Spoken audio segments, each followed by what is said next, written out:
Welcome back ناظرین. اب بزم نساء پروگرام میں وقت ہو چکا ہے ہمارے اگلے سیگمنٹ کا، جس کا نام ہے فوائد قرآن.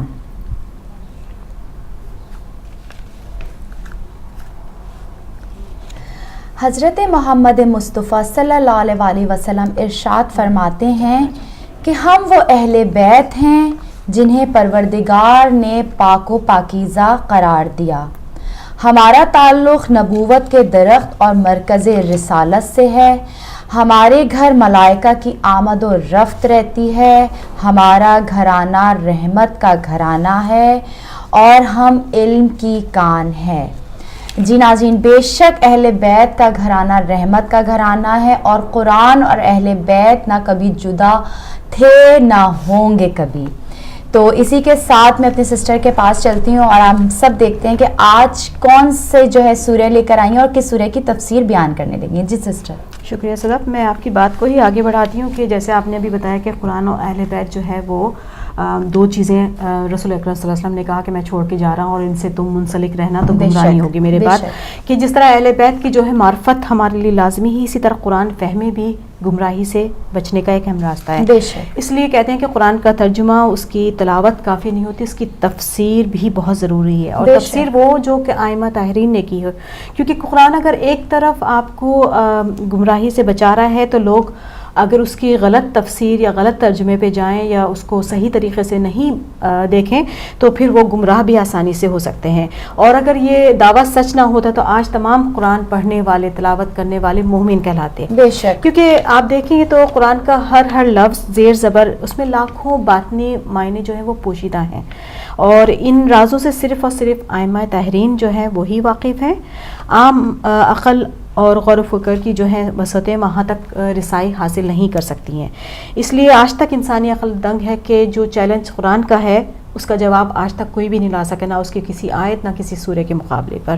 اور ہم وہ خوش نصیب قوم ہے کہ ہمارے پاس یہ دونوں دولتیں موجود ہیں، اور ہمارے پاس قرآن ساکت بھی ہے، قرآن ناطق بھی ہے، اور ان سے استفادہ حاصل کر کے ہم اپنی زندگی کو بھی کامیاب کر سکتے ہیں اور اپنی آخرت کو بھی کامیاب بنا سکتے ہیں.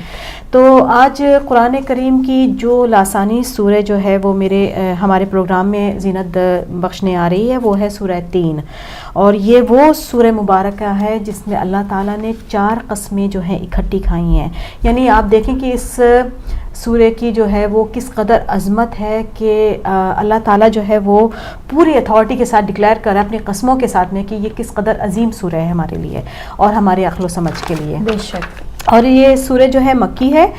ترتیب کے لحاظ سے اس کا نمبر جو ہے 95 ہے، اور قرآن اور نزول کے اعتبار سے قرآن میں اس کا نمبر جو ہے 28 ہے. اور اس کی فضیلت کے بارے میں رسول اکرم صلی اللہ علیہ وسلم کی حدیث ہے کہ جو شخص اس سورہ کی تلاوت کرے گا اس کو خداوند عالم بے حساب اجر عطا فرمائے گا، اور اس کے نامہ اعمال میں جو ہے بے شمار نیکیاں لکھ دی جائیں گی. سبحان اللہ. اس کے علاوہ اگر اس سورہ کو کھانے پر پڑھ کر کھایا جائے تو ہر قسم کے مضر اثرات جو ہیں وہ زائل ہو جائیں گے. اس لیے اگر کسی کو یہ اندیشہ ہے کہ فلاں کھانے کی وجہ سے جو ہے ہمیں یہ تکلیف ہو سکتی ہے یا نقصان پہنچ سکتا ہے، تو اگر حدیث کے مطابق اس سورہ مبارک کو پڑھ کے کھائی جائے تو خداوند اعلیٰ جو ہے وہ اپنے کرم سے وہی چیز آپ کے لیے شفا اور صحت کا باعث بنا دے گا. سبحان اللہ. تو اعوذ باللہ من الشیطان اللعین الرجیم، بسم اللہ الرحمن الرحیم. والتین والزیتون، قسم ہے انجیر کے درخت کی، زیتون، اور قسم ہے زیتون کے درخت کی. طور سنین، اور قسم ہے کوہ طور کی. وہذا البلد الامین، اور قسم ہے اس امانت والے شہر مکہ کی. اللہ تعالیٰ نے 4 قسمیں کھائی ہیں، 2 درخت، 1 پہاڑ، 1 شہر. انجیر کی قسم، زیتون کی قسم، 2 درخت، کوہ طور کی قسم، پہاڑ، وہذا البلد الامین، اور اس امانت والے شہر مکہ کی قسم.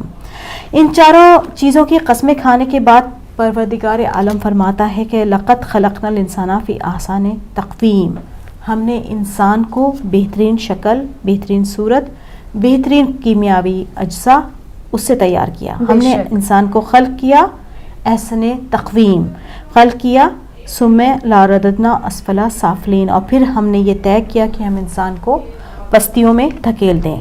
تو بنایا احسن تقویم اور دھکیلا اسفل سافلین میں. جب اس آیت کا ترجمہ پڑھیں تو اس میں بڑی بے رتبگی اور بڑے ہی تضاد سا محسوس ہوگا کہ دو درخت کی قسمیں کھائی گئی ہیں، ایک پہاڑ کی ایک شہر کا، ان کا آپس میں کیا جوڑ ہے؟ کیا اللہ تعالیٰ ان قسموں کو کھانے کے بعد کس چیز کو جو ہے وہ واضح کرنا چاہتا ہے؟ تو یہ ہے اس کا لفظی ترجمہ، کیونکہ قسم ہے انجیر سے کیا مراد ہے اللہ تعالیٰ کی؟ اشارہ ہے اس وقت کی طرف جب آدم و حوا کو اللہ تعالیٰ نے خلق کیا، اور پھر آدم و حوا نے اپنے جسم کی جو سطر پوشی تھی وہ جنت کے درخت سے کی تھی۔ سورہ اعراف میں جو ہے اس پورے واقعے کا تذکرہ ہے کہ جب آدم و حوا کو جو جنت میں بھیجا گیا تھا تو بہت ایک درخت تھا جس کے پتے بڑے بڑے تھے، اور انہوں نے اپنے جسم کی جو سطر پوشی تھی وہ اس پتوں سے کی تھی، لیکن اس درخت کا نام نہیں لکھا ہے۔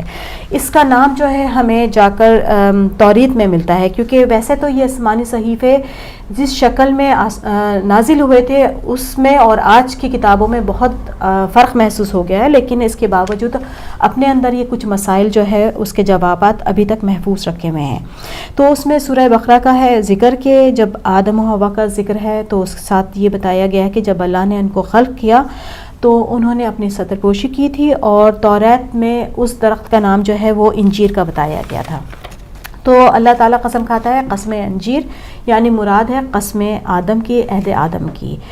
اس کے بعد دوسری قسم اللہ تعالیٰ کھاتا ہے کہ زیتون کی قسم، کہ اب آگے دیکھیں تو زمانہ آگے بڑھا، نوح علیہ السلام کا زمانہ آیا۔ حضرت نوح جو تھے وہ پہلے صاحب شریعت نبی تھے، طوفان آیا، نوح نے کشتی بنائی، اور اس کشتی میں جو ہے نوح کے تمام چاہنے والے جو ہے وہ سوار ہو گئے، اور پھر بہت دن گزر گئے تو نوح کے ساتھیوں نے کہنا شروع کر دیا کہ آخر ہم کب تک جو ہے اس کشتی میں سوار رہیں گے، آپ ہمارے لیے زمین کا بندوبست کیجئے، ہم چاہتے ہیں کہ اس سے ہم زمین میں جائیں اور وہاں جا کر جو ہے ہم رہیں۔ تو حضرت نوح علیہ السلام نے پرندوں کا ایک غول بھیجا تھا کہ فضا میں چکر لگاؤ اور پتہ کرو کہ پانی اتر گیا ہے کہ نہیں، اگر کوئی درخت نظر آئے تو اس کا مطلب یہ ہے کہ پانی اترنا شروع ہو گیا ہے۔ اور اس کے بعد جب پرندوں نے چکر لگائے تو اپنے چونچ میں ایک درخت کے پتے کو توڑ کر لے کر آیا وہ پرندہ، اور جیسے ہی اس نے یہ پتہ حضرت نوح علیہ السلام کے سامنے ڈالا تو پتہ چلا کہ زمین جو ہے وہ سامنے آ گئی ہے، اور وہ پتہ جو تھا وہ زیتون کے درخت کا تھا۔ تو یعنی کہ اللہ تعالیٰ قسم کھا رہا ہے پہلے عہد آدم کی، پھر حضرت نوح کی قسم کہ اس عہد کی کہ جس پر ہم نے پہلی مکمل شریعت جو تھی وہ نازل کی، اور اس کے بعد کوہ طور کی قسم کہ ہم نے اس پر توریت نامی جو ہے پوری شریعت نازل کی، اور اس کے بعد پھر کہا وَهَذَا الْبَلَدُ الْأَمِينَ، اور اب اس امانت والے شہر مکہ کی قسم کے پہلا پیغام جو ہے نوح کو دیا تھا، اور آخری پیغام جو ہے محمد صلی اللہ علیہ وسلم کو مکے میں دیا۔ تو اب اس بات کو اس قسموں کے ذریعے سے اللہ تعالیٰ اس طرح سے ظاہر کرنا چاہتا ہے کہ اگر تم آدم کو مانتے ہو، نوح کو مانتے ہو، توریت کو مانتے ہو، قرآن کو مانتے ہو، تو پھر اسفلا سافلین سے بچ جاؤ گے اور احسان تقویم بن جاؤ گے۔ تو یہ پیغام دیا ہے خدا نے اپنے بندوں کو سورہ 3 میں کہ عہد آدم کی قسم، عہد نوح کی قسم، توریت کی قسم، عہد قرآن کی قسم، اور ہم نے انسان کو بہترین تقویم کے ساتھ پیدا کیا، اور پھر ہم نے انسان کو سافلین میں دھکیل دیا، بے شک کہ انسان بہترین بھی بنا ہے اور انسان بدترین بھی ہے، کیونکہ انسان کو اللہ تعالیٰ نے اشرف المخلوقات بنایا ہے، جیسے اللہ نے عقل دی ہے، شعور دی ہے، اس کے ساتھ نفس بھی دیا ہے، اور جس نے بھی تزکیہ نفس کر لیا وہ احسان تقویم کی منزل پہ پہنچ گیا، اور جس نے اپنے نفس کو خواہشات کی بھینٹ چڑھا دیا وہ گمراہی کے راستے پر چل نکلا، بستیوں میں دھکیل دیا گیا۔ کہتے ہیں کہ گناہ اور نیکی کے درمیان میں ایک بہت باریک سی لکیر ہے، اور نفس کی ایک معمولی سی لرزش بڑے بڑے عابدوں کو فاسق بنا دیتی ہے۔ علامہ مجلسی لکھتے ہیں کہ بنی اسرائیل میں ایک شخص تھا جو کہ بہت بڑا عالم، بہت بڑا زاہد، بہت بڑا عابد تھا، اور اس کا یہ حال تھا کہ جب وہ عبادت کیا کرتا تھا تو طلوع آفتاب کے بعد اللہ تعالیٰ اس کے سر پر ایک بادل کا سایہ جو تھا وہ بھیج دیا کرتا تھا۔ تو اس کے پاس ایک گناہ گار شخص بنی اسرائیل کا آیا کہ میں چاہتا ہوں کہ اس کے پاس اگر میں بیٹھوں اس کی برکت سے، عبادت سے ہو سکتا ہے کہ میرے بھی گناہ جو ہے وہ معاف کر دیے جائیں۔ تو جب وہ شخص اس عابد اور زاہد کے پاس آ کے بیٹھا تو اس زاہد کے دل میں غرور پیدا ہوا کہ میں تو اس قدر عابد اور زاہد، اور میرے پاس یہ دیکھو یہ کیسا گناہ گار جو ہے شخص آ کے بیٹھا ہے۔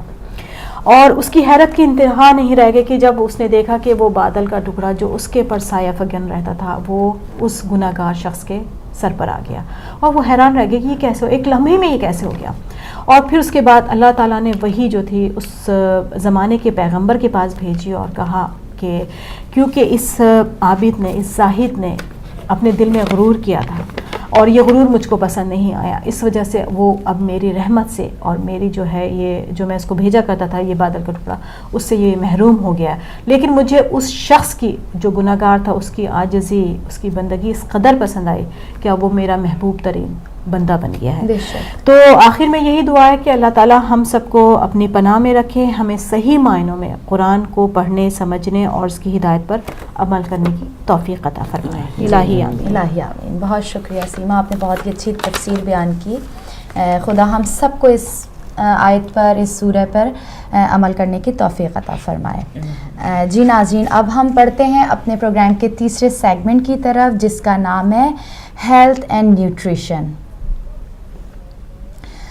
جی یہ سیگمنٹ ناظرین خاص طور پر آپ کے لیے تشکیل دیا گیا ہے تاکہ کھانے کے ذریعے آپ اپنی صحت کو برقرار رکھیں، اپنی صحت کو ضائع نہ کریں، کیونکہ صحت بھی ہمارے لیے اللہ نے ایک نعمت دی ہوئی ہے، اور نعمت وہ ہے جو ہر کسی نعمت کا اللہ ایک نہ ایک دن حساب لے گا، تو ہم پر اس نعمت کی حفاظت کرنا فرض ہے. آپ کی صحت کو برقرار رکھنے کے لیے ہماری سسٹر نگہت جو ہیں دن رات محنت کر کے آپ کے لیے کھانا تیار کرتی ہیں تاکہ ایسے کھانے پیش کیے جائیں جن سے آپ کی صحت بہتر سے بہتر ہو.